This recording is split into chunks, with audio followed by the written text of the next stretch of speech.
नमस्कार। आप जुड़ चुके हैं द न्यूज नाउ के साथ। मैं हूं आपके साथ रोमी केरनी। और देश भर में लॉकडाउन की यानी कि लॉकडाउन 2.0 की घोषणा की गई और अब इसकी अवधि जो है 3 मई तक बढ़ा दी गई है। इसी लॉकडाउन के बीच में जो है सरकार की तरफ से नई गाइडलाइंस भी जारी की गई हैं और इन गाइडलाइंस के मुताबिक अगर बात की जाए तो 20 अप्रैल से जो है कुछ और सुविधाओं को खोलने की बात की जा रही है और साथ ही साथ कुछ इंडस्ट्रीज हैं जिसमें IT सेक्टर्स हैं, ये सभी चीजें जो है खोली जाएंगी। तो चलिए आपको बताते हैं कि कौन कौन सी सुविधाएं जो है यानी कि कौन कौन से सेक्टर्स को जो है इस लॉकडाउन 2.0 में जो है छूट दी गई है और साथ ही साथ ये काम करेंगे और इससे GDP में कितना असर पड़ने वाला है। तो सबसे पहले बात करते हैं कि जो रिपोर्ट्स बताई जा रही है, इन रिपोर्ट्स के मुताबिक जिन सेक्टर्स को छूट दी गई है इसमें 65% लोग काम करते हैं, यानी कि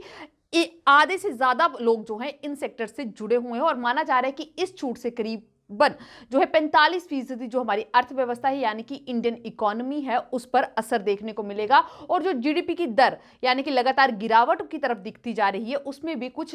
सुधार देखने को मिल सकता है। जी हाँ, इस तरीके से अगर बात करें तो वहीं एक डेली समाचार पत्र है, उसकी खबर के मुताबिक अगर बात की जाए तो देश की कुल GDP का हिस्सा यानी कि 34.64% यानी कि फीसदी जो है योगदान उसमें एग्रीकल्चर सेक्टर का है। जी हाँ, एग्रीकल्चर सेक्टर जो है तकरीबन 35% जो है एग्रीकल्चर सेक्टर पर डिपेंडेंट है। उसके साथ साथ सरकार की तरफ से जब फूड प्रोसेसिंग की इंडस्ट्रीज को खोलने की बात की जा रही है, कोल्ड स्टोरेज को खोलने की बात की जा रही है, वेयर हाउस सर्विसेज जो है उन्हें खोलने की बात की जा रही है, इसके साथ साथ मछलियों का खाना प्रोसेसिंग, दूध है, चाय है, कॉफी है, रबर है, ऐसी कई सारी चीजें यानी कि उनका कलेक्शन, डिस्ट्रीब्यूशन, मार्केटिंग जो है उस सबको जो है खोलने की बात की जा रही है और इससे काम शुरू होने की यानी कि जब इनका काम शुरू होगा और ऐसी उम्मीदें जो बताई जा रही है कि इससे जो है GDP में एक बेहतर असर देखने को मिलेगा और साथ ही साथ जिस तरीके से लॉकडाउन 2.0 में खेती और उससे जुड़ी सेवाएं जो है वो भी शुरू कर दी जाएंगी तो उससे 50% यानी कि 50% लोगों को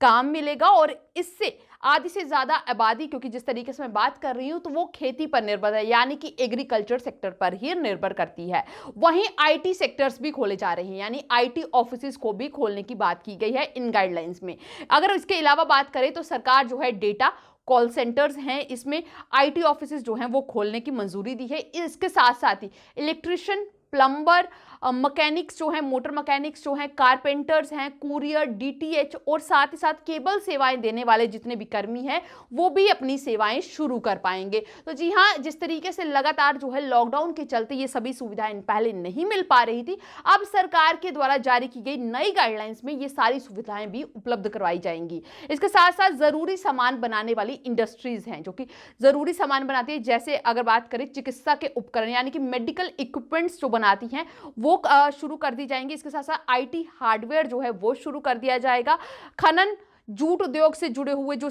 कंपनीज हैं वो भी काम शुरू कर देंगे, अपना उत्पादन शुरू करेंगे। इसके साथ साथ अगर रिपोर्ट्स की बात करें, क्योंकि यहां पर GDP कहीं ना कहीं इसके साथ या इंडियन इकोनॉमी जो है काफी ज्यादा रिलेट करके देखी जा रही है, तो GDP की अगर बात करें तो इसका योगदान जो है इस सेक्टर्स के खुलने के बाद जो है तकरीबन 17% जो है GDP में इजाफा देखने को मिल सकता है, GDP में इसका योगदान देखने को मिल सकता है। वहीं इसके साथ साथ अगर बात करें तो रियल एस्टेट्स को भी जो है छूट दे दी गई है यानी कि सरकार की तरफ से रियल एस्टेट सेक्टर्स को भी राहत दी गई है। जी हाँ, आपको बता दें कि रियल एस्टेट प्रोजेक्ट्स जो हैं और साथ ही साथ इंडस्ट्रियल प्रोजेक्ट्स जो हैं उनमें भी कंस्ट्रक्शन का काम शुरू कर दिया जाएगा, उसकी मंजूरी दी गई है। और साथ ही साथ शहरी